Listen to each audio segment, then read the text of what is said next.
Hey guys, it's Gamer77 here with my first ever review. Today I will be reviewing Professor Layton and the Azran Legacy. Now you might be wondering, what and why am I reviewing this game? Well, first up, what is this game? Well, for the people that don't know, Professor Layton is a mystery/puzzle game that was released in North America on February 10th, 2008. After the first game being such a success, they made a bunch of sequels. After 2 more games, they changed the story by making the next 3/last games prequels to the already existing games. Seriously, it's the same thing as Star Wars. Anyway, as the final game of the series so far, I thought I would review it, because even though a lot of fans were looking forward to this game, and it's been out for a year now, surprisingly there isn't many reviews for it. So I thought it would be fun to make one. And also I want you to subscribe. Oh look! I answered both questions at once. Anyway, get your top hat, prepare to do a horrible fake British accent, and let's begin!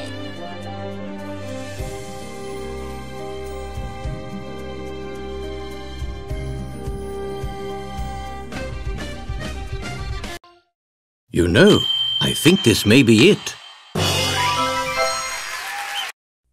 Now, if there is one thing this and its other games do right, it's story. In fact, these games' best selling point is their story. No save the princess and get cake. No. How about well fleshed out stories about solving mysteries with awesome fleshed out characters?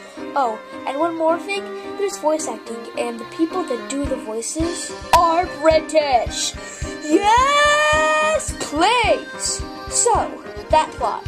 Well, it begins with Luke, the professor's apprentice, Emmy, the professor's assistant, and the one himself, Professor Herschel Layton, receiving a message from a person named Professor Sycamore, saying he found a living mummy.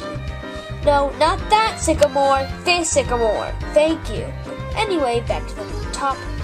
So the group heads to a town called Frober, where they find that the mummy is actually a little girl. Confused, they try to talk to her, but before she can talk back, Layton and the group get surrounded by a bunch of bad guys that apparently work for this thing called Target, and they take the girl, so Layton and his companions work together to get the girl back by boarding Target's ship with their ship. Once they get on, they find out that the leader of the ship and Target is a man named Bronev, who is awesome in the end of the game. Anyway, they save her, and then they fall off the ship and land in some town. After a bit more exploring, they realize they have to find 5 eggs to stop Bronev from finding the secret of the Azran. Why do they need to stop him? I'm not telling you. You have to play the game for yourself to see, because it has such an awesome plot. Oh, and one last thing, the story doesn't pick up until the 3rd act and the beginning. But I don't care, because when you have to find the eggs, they're scattered across the land, and there are many stories in the areas where you can find them. My favorite being the Phoenix one, because of the nice characters, or the Windmill one, because of the beautiful storyline. Also, the characters are awesome. Professor Layton is a nice, well-rounded character. Luke has some nice moments. Emmy has some funny/awesome moments. Aurora is fun to see her since she's new to this whole human thing. And everyone else is nice too.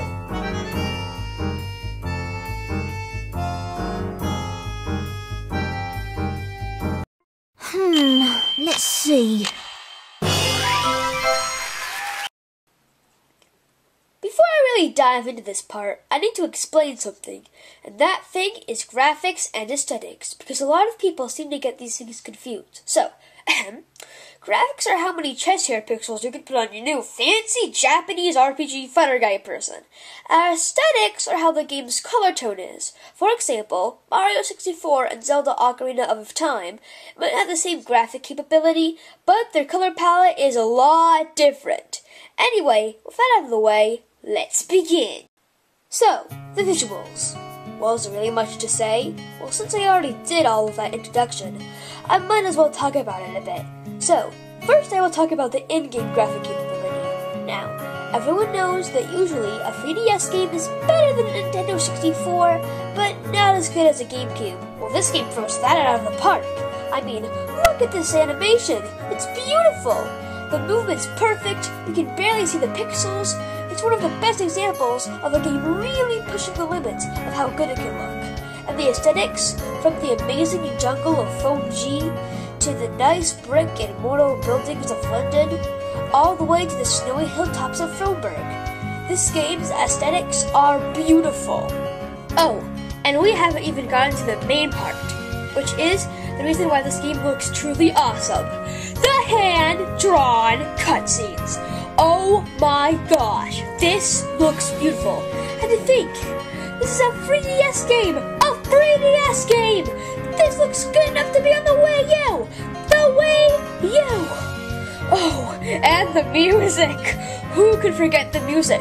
From the beautiful orchestrated main theme to the thrilling and beautiful airship chase theme. Oh, and everyone knows the music and the scenes that make you want to cry. Make you want to cry! I can only be talking about one of the top 10 best pieces of video game music ever, Warp and Kindness! That came out wrong.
Oh, it's so beautiful.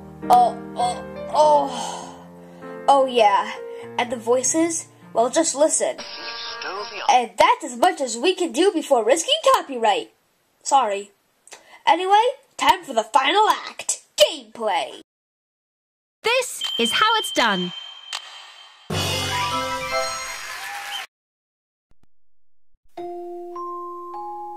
Okay, so as you know, Professor Layton's gameplay is a puzzle game, which means it's a learning game. Boo! Boo! Boo! Boo! Well, at least let me finish. The internet never changes. Anyway, so yes, it's a puzzle game, but before we get to that, let's get to the other gameplay. So, basically, in the game, you tap where you want to go, and you go to that screen. When you're on that screen, you click on things, people, or other stuff. Now this might not sound exciting, because all it is going to where you want to go. It's okay, but not super fun. Why would they make one half of the game not interesting? Well, it's because that's just getting around to where you want to go. The main gameplay aspects are the puzzle! Boo! Boo! Boo! Boo! Really? I mean, really? Well, the puzzles. Oh, I love the puzzles. They actually have a lot of variety, from very specific scoops with its clever use of words, to walking on water for its clever layout, to the golden butterfly for its fun of experimenting. And in fact, there's only two puzzles I don't like, that being the crown one and the frozen gift one. If you've played the game, you know exactly why those are horrible, because they broke the #1 rule of any puzzle game ever. Don't be cheap in a game where you're encouraged to fake. But it's okay, because that's just 2 bad puzzles in the 150. So yeah, the puzzles are really awesome. Oh, and they make sequels to the already existing puzzles. Fun puzzles with an added challenge to make things more interesting and more fun? Yes, please! Oh, I almost forgot. There is a little warning when you get this game. There is a lot of text. It doesn't bother me, but if you're someone that just can't stand reading, then this may not be the game for you. Oh, and of course, if you don't want to push your mind, then don't buy this game. Herp de derp.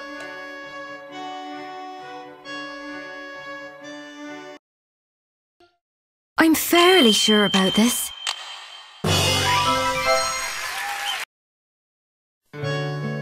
So yeah, if it wasn't clear, I like this game. And if you have a 3DS and you're a youngster, then ask your mom for this game, because then you're happy, your mom's happy, and I'm happy since you bought this game because you saw my review.